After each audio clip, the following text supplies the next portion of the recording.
Salam jumpa pemirsa, senang sekali Jurnal Daai dapat hadir kembali menemani Anda. Kali ini bersama saya Sumboko. Dalam Jurnal Daai edisi ini kami telah menyiapkan liputan untuk Anda mengenai pelestarian budaya di Kampung Seni Yuda Asri dan komunitas Leticia yang menaungi dan memberdayakan para penyandang disabilitas.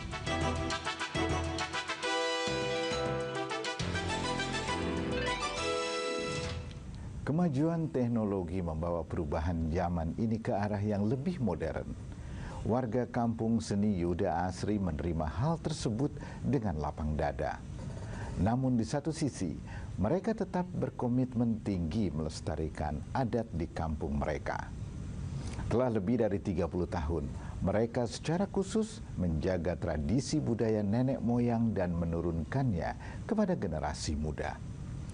Tekad bersama seluruh warga mengantarkan kampung ini sebagai desa wisata seni terkemuka di wilayah Kabupaten Serang, Provinsi Banten. Di tengah segala tantangan gaya hidup modern, kaum muda di kampung ini tetap bangga dengan seni tradisi turun-temurun yang mereka tekuni. Inilah cara mereka berbakti dan menghormati leluhur. Tradisi dan kesenian mereka tidak tergilas zaman, tetapi justru dapat berkembang sesuai kemajuan zaman.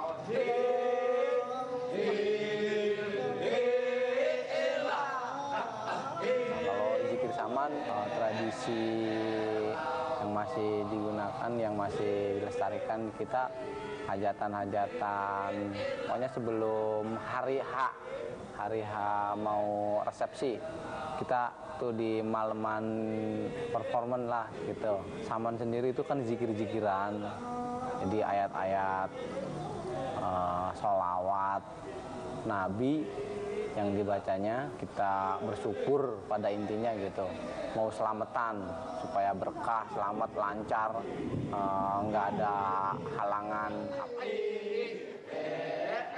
Kita lebih ke melestarikan budaya seni dulu, melestarikan seni nenek moyang dari kita dulu, budaya, adat, tradisi nenek moyang kita dari dulu, jangan sampai punah.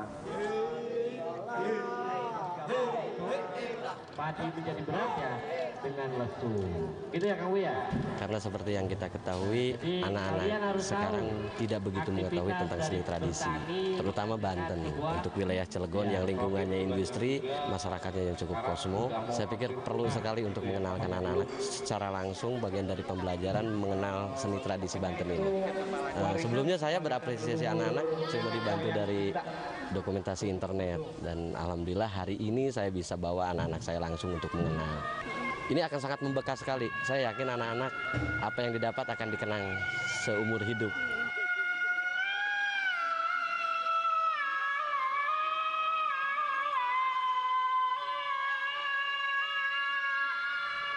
Jadi bisa lebih mengetahui kesenian-kesenian dari Banten, kayak bendrong, lesung, kayak gitu-gitu ya, beluk sama zikir saman. Ya, saya senang karena saya sebagai orang Banten sendiri belum terlalu banyak tahu budayanya. Jadi sekarang bisa tambah tahu budaya Banten. Masih sederhana. Jadi beda kayak yang lain. Yang lain mah udah modern, tapi kampung ini masih sederhana. Tadinya saya pengen bikin kayak klub gitu, pecinta budaya. Kalau beluk itu yang dibacanya dari wawasan Syekh Abdul Qadir Jailani, perjalanan Syekh Abdul Qadir Jailani dibacanya melalui bebeluk. Kalau beluk itu sendiri kan artinya bel itu kan suara tinggi, Luk itu kan suara yang diluk-lukan gitu. Jadi suara nyaring yang diluk-lukan.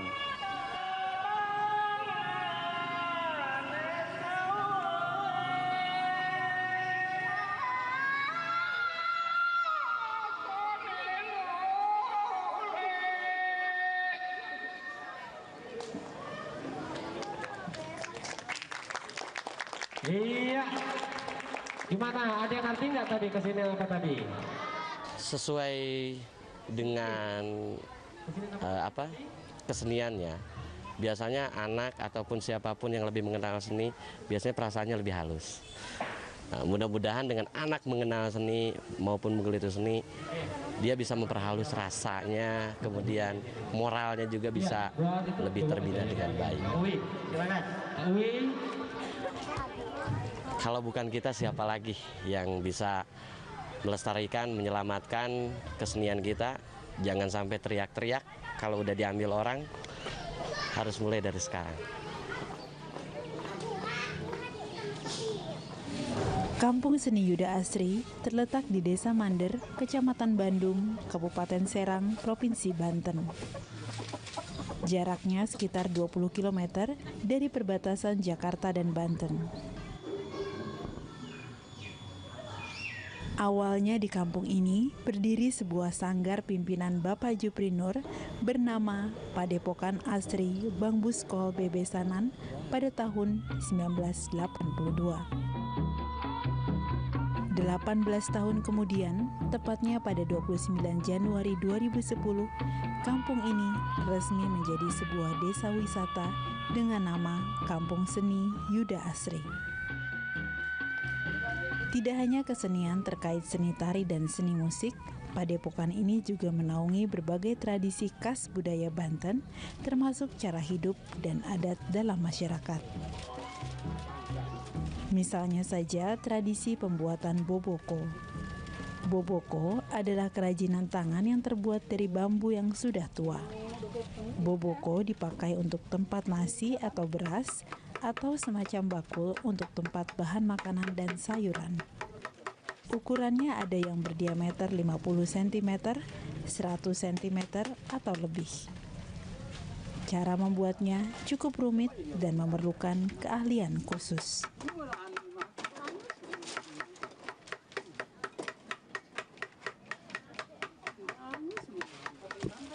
Masyarakat Kampung Yuda Asri juga terkenal akan beberapa makanan khasnya, antara lain opak. Opak adalah sejenis kerupuk yang terbuat dari tepung ketan. Pada intinya tadi itu seni tradisi budaya yang dari dulu, pada zaman dulu-dulu itu harus dimunculkan lagi, dilestarikan lagi. Semua orang harus tahu itu seni zaman dulu apa aja gitu tuh. Kebanyakan orang sekarang udah nggak tahu. Yang namanya bendrong lesung aja udah nggak tahu. Namanya beluk aja udah nggak tahu. Zikir saman aja udah nggak tahu. Padahal itu seni kita asli dari Banten.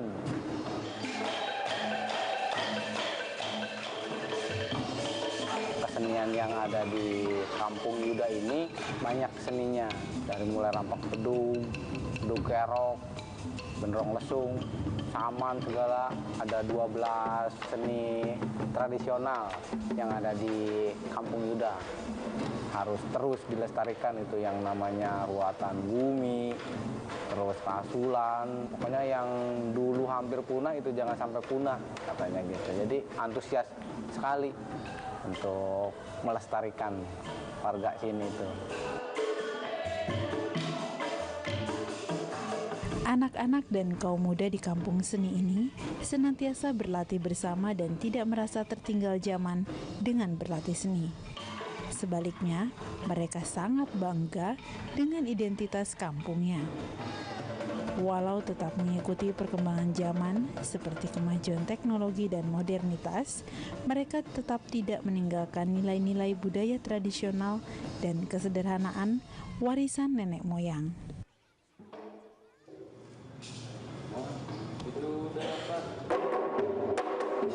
Salah satu contoh seni yang mereka lestarikan adalah seni bendrong lesung ini.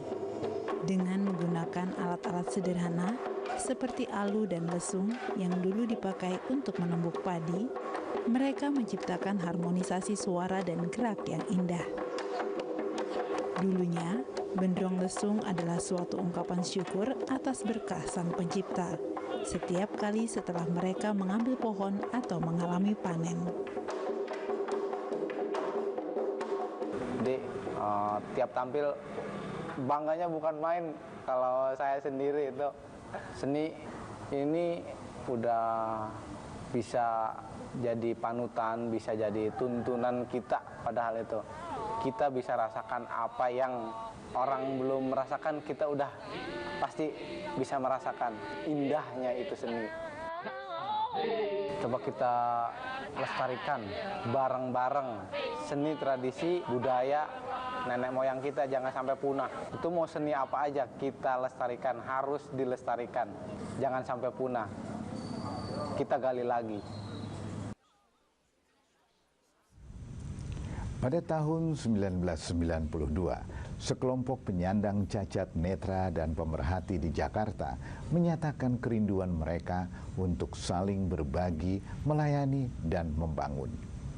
Sejak itu, berkembanglah sebuah komunitas Leticia yang berusaha mengakomodasi kerinduan tersebut. Kini lebih dari 20 tahun sudah, komunitas ini berkembang dan melayani tidak hanya penyandang cacat netra saja. Namanya pun berubah seturut cakupan pelayanannya menjadi Biro Pelayanan Penyandang Cacat. Tercatat, sekitar 700 anggota dari 4 kelompok penyandang cacat tergabung dalam komunitas ini. Namun, nama Leticia tetap melekat. Seturut kata Leticia yang berarti gembira, semua orang yang terlibat dalam pelayanan ini diingatkan untuk berani bangkit dan bergerak untuk tetap bersyukur dan bergembira.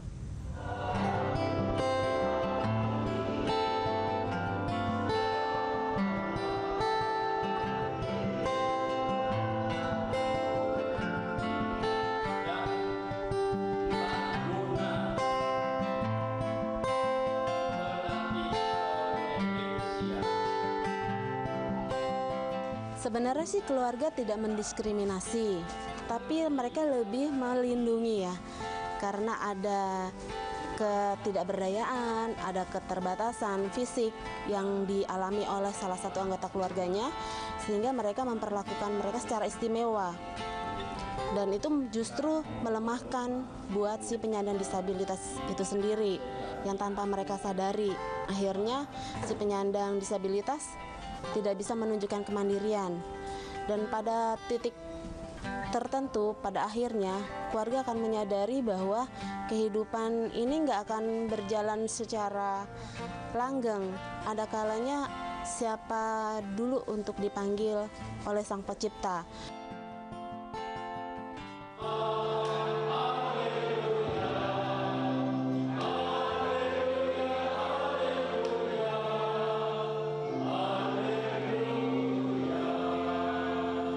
Mereka yang mengikuti misa ini adalah anggota perkumpulan Leticia yang dilayani Biro Pelayanan Penyandang Cacat Lembaga Daya Dharma KAJ.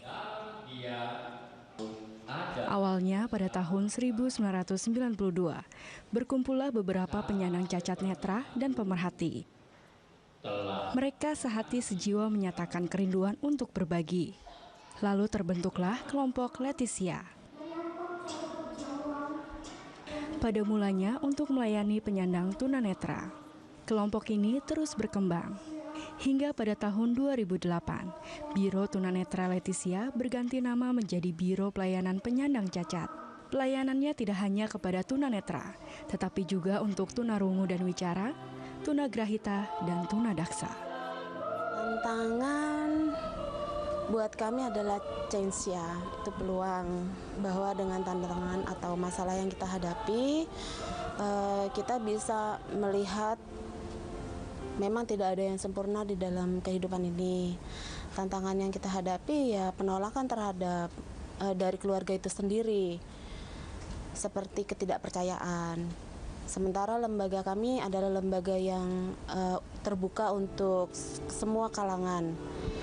Lalu tantangan berikutnya adalah dari warga dampingan itu sendiri atau si penyandang disabilitas itu sendiri yang masih belum mau untuk keluar dari rasa malu, rasa ketidakpercayaan diri, ketakutan terhadap lingkungan di luar dari lingkungan yang biasanya mereka jumpai, yaitu keluarga.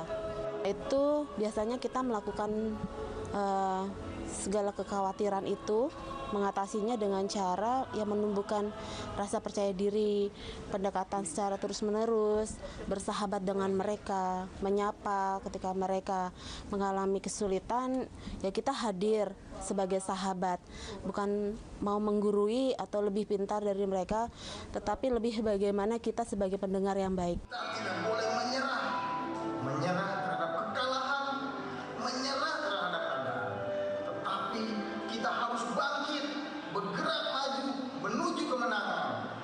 Leticia berasal dari bahasa Latin yang artinya gembira. Berkali-kali para pemerhati mengajak segenap anggota kelompok Leticia untuk bangkit dan bergerak.